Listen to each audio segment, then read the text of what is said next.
Um, so, hi everyone. Welcome to this AMA session on Six Thinking Hat for Decision Making.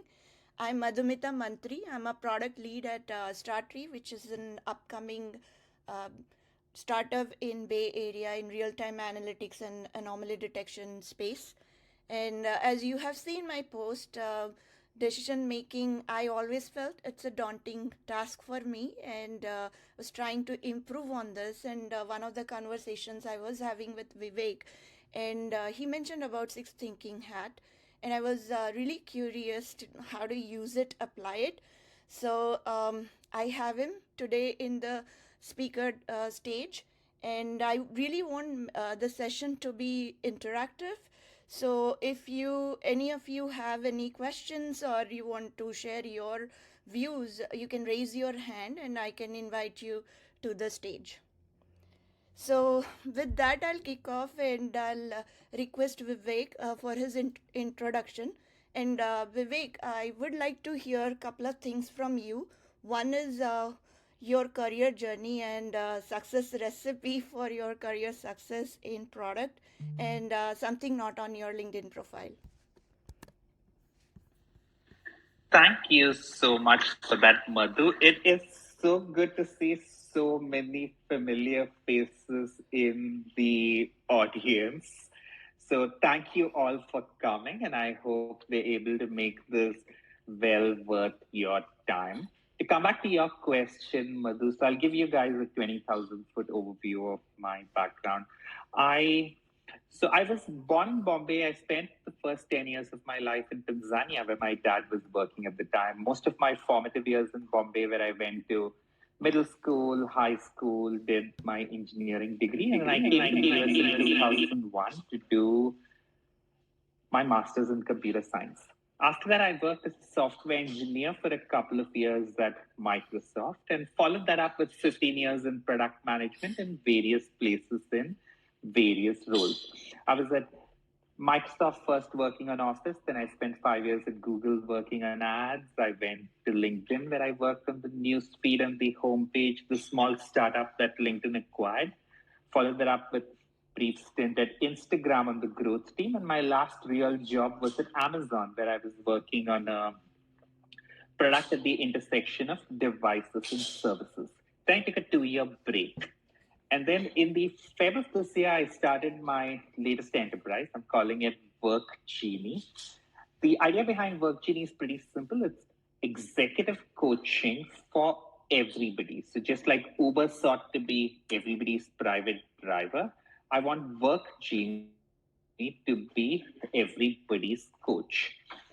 And to answer your second question, Madhu, I think the only advice I have to offer is just try to learn, try and reflect in equal measure. Life is this continuous experiment where you are learning new things, trying to incorporate those learnings in your daily life, reflecting on what worked, what did not, and adapting.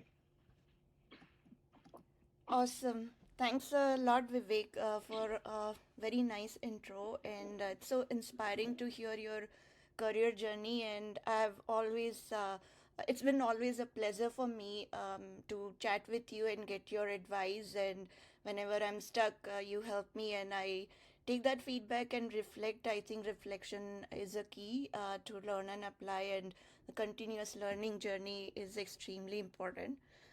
So I have my first question, so I'll start with that. After that, I will let also audience to chime in. So my first question for you is, can you please share some of the challenges you have seen in individuals facing, challenges facing during the decision making process? Happy to. So, when I think about the challenges in decision making, speaking from both personal experience, what I have encountered myself and seen others encounter, the first thing is differentiating. So all of us make several decisions every single day. For example, all of you just made a decision: should I hop into this session or not? What should I eat? What should I drink? What should my startup work on? Should I hire this person, etc.? On and on and on. Now, the thing to realize is that most decisions are A, not very important, and B, easily reversible. Recognizing that difference allows you to focus most of your time and attention on those decisions which are A, important and also not reversible. I think the way this is sometimes described is if you think of a decision as a door, most of these decisions are two-way doors. You open the door, you go in. If you don't like what you see over there, you just turn around, open the door, and walk out. For example, suppose you decide, hey, should I go to that session or not? You can walk in. If this is interesting, you can stay. Or if it's not that interesting or something else more pressing shows up, you can just leave. Recognizing that most decisions are actually two-way doors allows you to train your focus and attention on the few decisions that really matter. So that I say would say would be thing one. Thing two, often it's more important to make a decision or any decision rather than make the right decision. This is especially true in product development, and I'm sure I have fallen prey to it myself many times early on, perhaps even occasionally now as well, which is you try to make the perfect decision, and so you wait, and then you wait, and then you wait some more. You need to understand that decision making is always, most of the time, with imperfect information. And especially if your decision is in category one, i.e., a two-way door, it's better to have a decision or any decision on time rather than the right decision delayed. That would be thing two. Thing three, I would say, and this is where I think while the six hats approach helps with everything, it especially helps with this, is inviting a diversity of opinions and perspectives to the decision making. For effective decision making, it's often useful for one person to be the decision owner who takes responsibility for gathering information, making a decision, advertising the decision to everybody concerned. But it's important, especially for high quality, important decisions, to get input from a variety of perspectives. Here, one thing people miss is often people don't want, they're less interested in that things should go their way. They're more interested in at least being heard. So even if you've taken a variety of perspectives and then you make a decision, explain your rationale behind the decision, even if there might be several people who feel the decision did not go their way, they might still be willing to disagree and commit because they know that you gave them a fair hearing and factored what they had to say into your decision making. So, those I would say would be three big things that come to mind. This is great. I think what you said, all the think one, think two, think three, it completely resonate with me. The challenges I've faced. I think it is interesting to know that most of the time people do not want their, I mean, whatever they are suggesting to happen, rather being heard. That's something I never as much focused on. Like, although I have exercised that part, like collecting everyone's feedback, but I did not know that underlying sentiment behind that. One question I have, follow up question on that one especially. What if there are people, like you said, disagree and commit? There might be at times people are not very vocal about their I mean their desire and how to, and they still disagree and commit, and that can result in issues later on. And if we run into similar situation, how we can avoid something like that? Okay, so if I understand the question correctly, what you're saying is there might be people who did not voice their opinion at decision making time, but are nonetheless unhappy with the decision. And this might reflect in the way they play along with it. And how do you avoid such a situation or deal with it should it occur? Yeah, that's correct. Okay. So first, it's excellent to realize that hey, this might happen. One of the things that the six hat techniques allows for, and is especially important, is for the decision maker to go out of their way to create a safe space where people can express their concerns. And this is especially true when there's a decision where, let's say, the crowd seems to be headed in one direction. It takes a reasonable amount of courage for somebody to stand up and say, hey, yes, I know everybody thinks this is a good idea, but here are three reasons why it's an extremely poor idea based on context that they alone have. And this is where, as a good decision maker, creating a safe space where you invite this kind of dissent, let people know that even though you're leaning in one direction, you're looking for information to disprove your hypothesis. The way this was described at Amazon, this strong opinions weakly held. So you have strong conviction in the direction you are going, but you're actively looking for information to invalidate your hypothesis rather than just looking for supporting information, which is what all of us tend to do instinctively. Oh, that's really great thing that you brought it up. Like, I think default human behavior is you want it to be right and you get validations who are echoing with you rather than really being critic about it. So I think and getting different perspective, that is super useful. I'll pause for a second and see if from audience anyone has any questions or they want to chime in with their perspective or things that they would like to share. Okay, the way you can. Okay, I see one raise hands. Let me invite.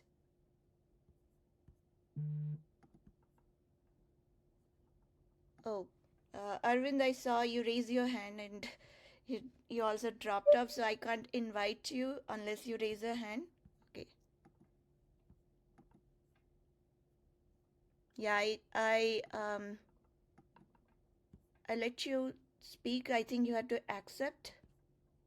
Are you seeing allowed to speak? If you can't, okay, great. You're on stage. Unmute yourself and ask your question. Sorry about that. I think I had not enabled my microphone. This is the first time I'm doing something on my audio here. Hey, Vivek. Hello, Madhu. Hope you both of you are fine. Very quick question is, Vivek, when do you think it would be not a great idea to overdo this? Like, are there situations where we should not apply this method? Are you talking about the six thinking hats in particular? Yes. So, good question. The only thing that comes to mind for me is the six thinking hats is a deliberate method. Applying it takes time and energy and other people's time. So you should only invest that time when the output merits it. For example, if you're trying, hey, where should we go for dinner today? And you're like, hey guys, let's all get into a room, wear these hats in order. It might be an interesting or entertaining experience once in a while, but probably not a good idea as routine. So Yeah. I think in summary, think of it as an investment of time, i.e. money. So choose wisely because you have a limited amount of time and money. Got it. And if there's a consensus that is a high risk investment or high risk probability of going through decision making of certain projects or in the work or even in personally, then it makes sense to think from all angles, right? That makes sense. I think so. Yeah. I think so. I think there are definitely different philosophies here, so it's hard for me to say that one is right or wrong. But what I can do is share with you my philosophy, which is I tend to think that sunlight is the best disinfectant. So if there's any disagreement, I want to get it on the table at the very beginning rather than let it just fester and sit. Got it. Okay. And one last thing is, say for example, once you have all these perspectives based on based on the six hat thinking, how do you? Sometimes it's very hard to. You get different perspectives, right? Some from your hypothesis, some things are like going with the hypothesis, going against the hypothesis. So how do you even evaluate how do you rank it? How do you order it? And come to a conclusion, okay, even though there were six proponents and there is one detractor towards a hypothesis, and the detraction was much bigger and it is much more compelling. Like, is there a quantitative method to evaluate that? Have you seen it? Have you done it? Yeah. Sorry for. I'll tell you what.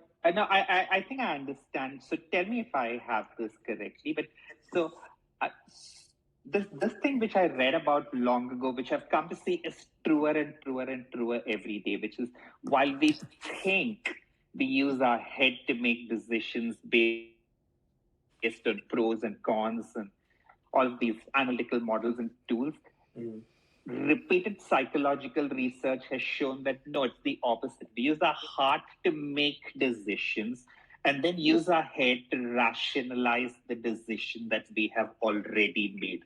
For example, if you look at things like rent versus buy, it's very easy for people to make a very compelling case for either side of that based on what data they choose to cherry pick and what assumptions they choose to make.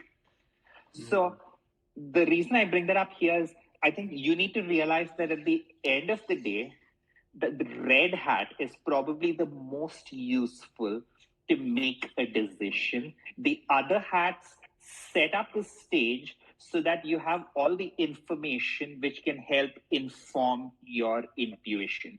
And the second thing I would say is remember what I said the very first thing challenges with decision making. If this decision is a two-way door, don't belabor the process of decision making. Make any decision and have a suitable measure and either persevere or pivot point, which is, let's say, it's launch a particular product. Should we or shouldn't we? Spend some reasonable amount of time making a decision. At the end of the day, make a decision based on your informed intuition, and then just decide that in 3 months, if we are not able to meet these KPIs, then we will reevaluate. And if we blow through these KPIs, we will double down. Okay. So your sunk costs are minimal, basically. Yeah. Okay. Thanks, Arvind, for. Sorry. The only thing I wanted to say was also remember that sunk cost is already sunk. So don't consider it at all. Only consider the upcoming costs. Just because you have spent 100 hours on the project, treat it identically to a new project which you've spent 0 hours on in terms of what you should spend time on now. Because intuitively, sunk cost kicks in and we will tend to think, hey, I've put so much effort into this, maybe I should just take it over the finish line. Yeah. Sometimes that's useful. More often, that is a folly. Yeah, that's a folly. Yeah, that's always tends to be in that direction. Most of the times it worked too. That's why I was just like, yeah, this is very useful. Thank you, Vivek. Thank you, Madhu. Thank you for asking a great question. Before I take on the next question from audience, if there is any, I wanted to quickly ask one question to Vivek for the ones who could not attend the session and they'll be probably listening to a version of the replay in my newsletter. So the question is more for people who do not know what Six Thinking Hat is and why it's a great tool for decision making. Excellent, actually. Let me give you guys a quick 20,000 foot view of the thing. So, all the six thinking hats technique does, right, is help you think deliberately by dissecting the process. So here are the hats and roughly what they mean. And since this seems to be largely a tech audience, I'll also map it to common roles. Okay, so the red hat is around intuition and feeling.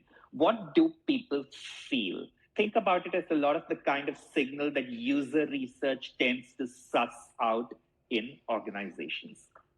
Now, the white hat is about information. What do we already know? What do we need to know? Where can we find out what we need to know? What are other people's opinions on the topic? Think of it as similar to what a data scientist might do in an organization. Then the yellow hat is all about benefits. Oh, great. How will this make my life better? Or how will it make accomplishing an outcome cheaper or faster? Think of it like the marketing department. Here are the benefits of, say, an approach. The black hat is all about cautions. Think about it as going through the security review. Think of it as doing a pre-mortem. Oh, what if these things break in these predictable ways? How should we approach it? The green hat is all about creative ideas. Think design. Imagine what if you had a magic wand and there's one thing you could wish into existence, what would it be? And then finally, the blue hat is around managing the thinking, which is setting the focus in the agenda, ensuring that the rules are observed, summarizing and concluding. Think of it as the TPM hat, making sure that all the cats are herded and we are following a deliberate process. So those are the six hats. And now the only other thing I'll add is in order to make it effective, so first, everybody going in should prepare themselves, i.e., familiarize themselves with what the hats and what they are. Be very disciplined. So the way it breaks up is suppose you had, say, a 45-minute meeting, you might break it into, say, six chunks of 8 minutes each. And now, in any 8 minute chunk, everybody is wearing the same hat. So you need to keep to the hat. If thinking comes up which is not related to the hat, don't even write it down, you discard it. Because what you're training yourself to do here is wear a particular hat at a particular time. So if somebody comes up with a crazy idea and somebody else says, oh, that would never work because XYZ, this is where the blue hat or the moderator steps in and says, excellent, but can we get back to the yellow hat? There will be a time when we can poke holes. That will come later when we're wearing the black hat. So discipline. And then participation. For this to really work, it's very, very important that everybody participate. And here's where the blue hatter or the moderator should go out of their way to make sure that people who might feel a little intimidated are also sharing their opinions by creating a safe space. The other beauty of this technique is the reason a lot of people don't express themselves is because they're worried about, hey, what would people think about my idea? Assuring everybody that, for example, the red hat, when you say what you feel, you're not supposed to explain why you feel that way, just what you feel. Because the why you feel that way is the white hat, which can come later.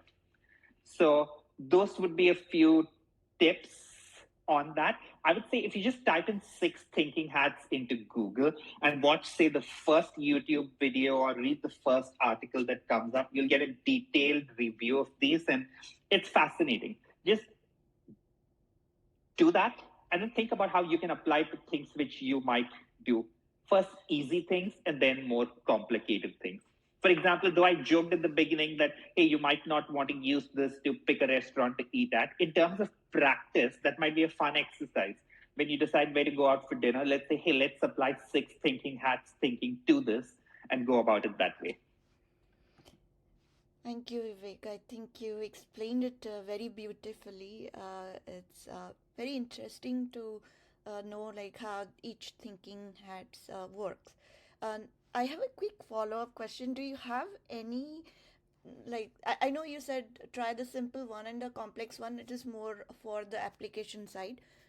Among the six thinking hat, if given a situation, is there a priority order I would take and wear the hats accordingly?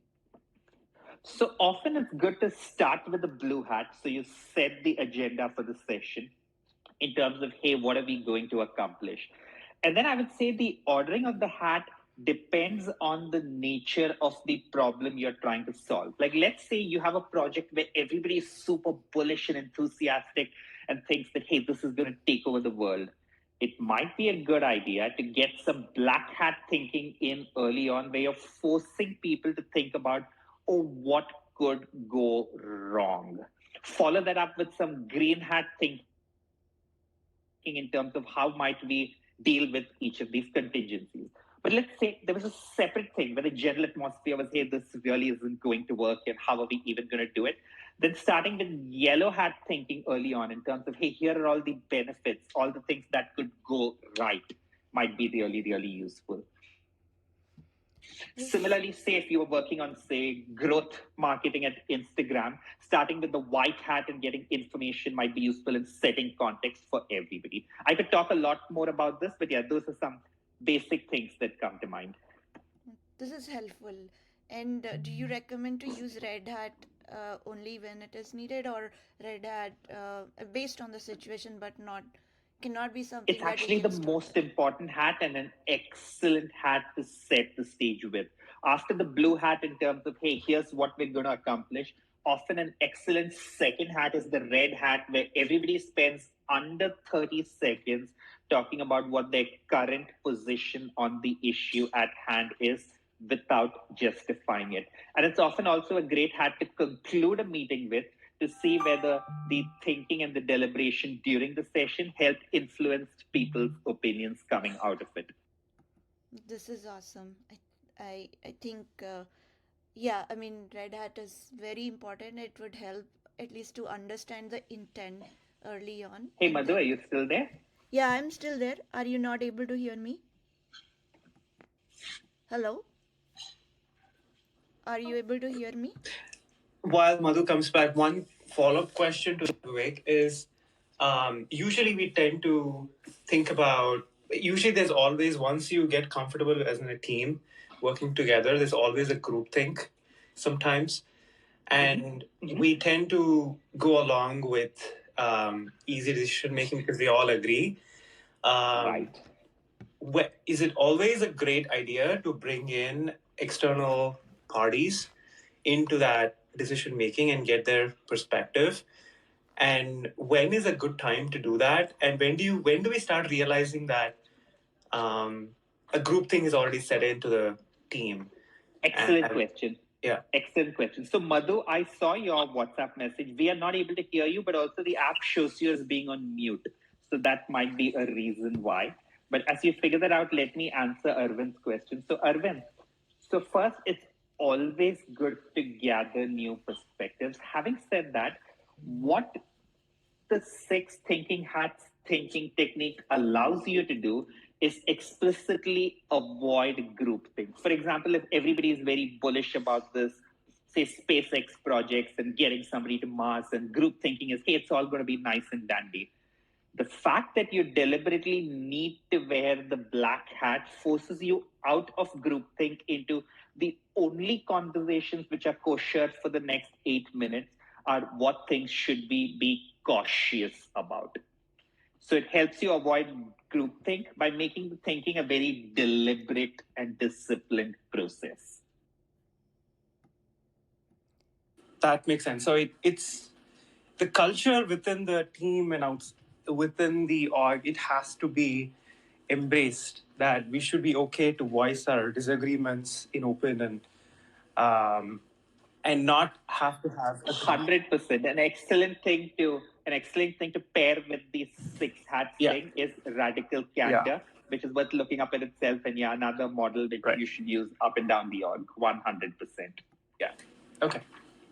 Hey Vivek, are you Awesome. able to hear Any me? other questions? I don't know if I even have the rights to either invite you guys to stage or mute or unmute you. It looks from my best current gathering of the situation that I don't. Madhu, are you back? You're unmuted now. Let's see if we're able to hear you. Vivek, are you able to hear me? I think she's only partly back. We can't quite hear her. Okay. Do you have any other questions, Arvind? So it seems like it's only the two of us on stage, and neither of us have a way to bring anybody else on stage. I think we're also probably just at time. So if At folks time, want to yeah. move on to more interesting, yeah, she just messaged me saying she's unable to make her audio work. So if you have any other parting questions, happy to answer them. Otherwise, feel free to reach out to me, guys, on LinkedIn or WhatsApp or however. I'm happy to discuss this more. No, I think this is great. This is a great food for thought for the Friday and rest of the weekend. Thank you. Awesome. Thank Take you, care. everyone. Thank you. Take care. Bye. Thank you everyone for joining this, and I'm not able to talk, so apologize for that. Thanks for joining and making it interactive.